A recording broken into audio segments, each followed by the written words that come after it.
এক কেয়ার জায়গার মধ্যে যদি 20 মণ হয়, তাহলে উনাদের মাধ্যমে রিসার্চের মাধ্যমে বোঝা যাবে কোনটা 25 মণ কিভাবে হয়। এটা সুন্দর উদ্যোগ, মহতি উদ্যোগ। এটা শুধু জগন্নাথপুর বা শান্তিগঞ্জের নয়, সুনামগঞ্জের, এটা সারা বাংলাদেশের জন্য এটা এফেক্টেবল।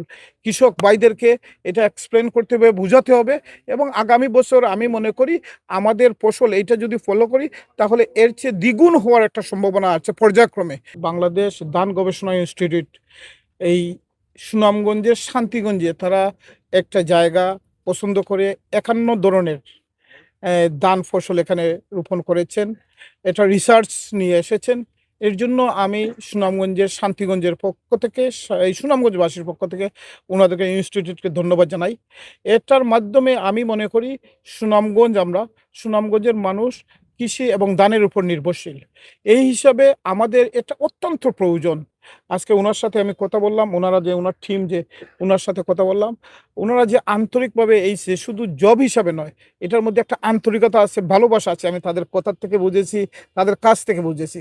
আমি মনে করি, আমি ওনাদেরকে বলেছি, তাদের পুরোপুরি কাজ শেষ হওয়ার পরে এই যে 51 ধরনের প্রত্যেকটি কতদিন সময় লাগে এবং কিভাবে এই ধানটা বেশি আরও ফলন করা যায়, কোনটা করলে আমাদের এই এলাকার জন্য উপযোগী, কৃষকরা এটা বুঝতে পারলে, তাহলে যে কৃষক এক কেয়ার জায়গার মধ্যে যদি 20 মণ হয়, তাহলে উনাদের মাধ্যমে রিসার্চের মাধ্যমে বোঝা যাবে কোনটা 25 মণ কিভাবে হয়।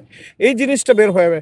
আমি ওনাদেরকে বলছি, এটা সুন্দর উদ্যোগ, মহতি উদ্যোগ। এটা শুধু জগন্নাথপুর বা শান্তিগঞ্জের নয়, সুনামগঞ্জের, এটা সারা বাংলাদেশের জন্য এটা এফেক্টেবল। এটা এফেক্ট করবে। আমি মনে করি একটা সেমিনারের মাধ্যমে আমাদের কৃষক যারা আছে তাদেরকে নিয়ে, কৃষক ভাইদেরকে এটা এক্সপ্লেন করতে হবে, বুঝাতে হবে, এবং আগামী বছর আমি মনে করি আমাদের ফসল এইটা যদি ফলো করি, তাহলে এর চেয়ে দ্বিগুণ হওয়ার একটা সম্ভাবনা আছে পর্যায়ক্রমে। আর যেটা বলতেছেন মেশিন কাজ করতেছে না, গভর্নমেন্ট কিন্তু, আমরা কিন্তু এখানে তেল পাওয়ার যায় যে বিষয়টা আমরা সর্বোচ্চভাবে দেখছি এবং দেওয়া হচ্ছে। এটা কিছু কিছু মানুষ যেটা বলতেছে, এটা আমি বলবো এটা একটা নেগেটিভ প্রপাগান্ডা করতেছে, কিন্তু আসলে সবাই পাচ্ছে। আলহামদুলিল্লাহ, এখন পর্যন্ত এবার শুরু থেকেই একটা আতঙ্কের মধ্যে কৃষকরা ছিলেন।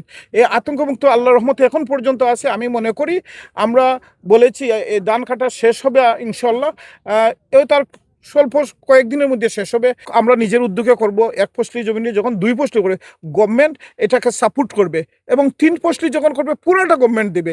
এটা আমাদের বিএনপি সরকার এবং মাননীয় প্রধানমন্ত্রী তারেক রহমানের এটা কমিটমেন্ট, আমরা করবো ইনশাল্লাহ। এলএসটিডি প্রকল্প তথা 6টি আঞ্চলিক কার্যালয় স্থাপনের মাধ্যমে স্থানভিত্তিক ধানের জাত এবং প্রযুক্তি উদ্ভাবন এবং প্রচলিত গবেষণাগার উন্নয়ন এই প্রকল্পের অর্থায়নে আঞ্চলিক কার্যালয় সুনামগঞ্জ শান্তিগঞ্জে 51টি জাত নিয়ে বোরো মৌসুমে কৃষকদের মাঠে একটি প্রদর্শনী করেছে, যার উদ্দেশ্যই হচ্ছে কৃষকরা যাতে বোরো মৌসুমে তার পছন্দের ভ্যারাইটিটি, এই 51টি জাত থেকে তাদের পছন্দের ভ্যারাইটি খুঁজে বের করতে পারে, এবং এখান থেকে যেই ভ্যারাইটিটি তাদের পছন্দ হবে সেটি যদি তাদের ক্রপিং প্যাটার্নে ফিট করে, তাহলে আলটিমেটলি তাদের প্রোডাক্টিভিটি বাড়বে, এবং তাদের প্রোডাক্টিভিটি বাড়া মানে হচ্ছে দেশের সামগ্রিকভাবে দেশের খাদ্য ভাণ্ডারকে সেটা সমৃদ্ধ করবে, এবং আমরা আসলে খাদ্য নিরাপত্তার দিকে আস্তে আস্তে এগিয়ে যাব।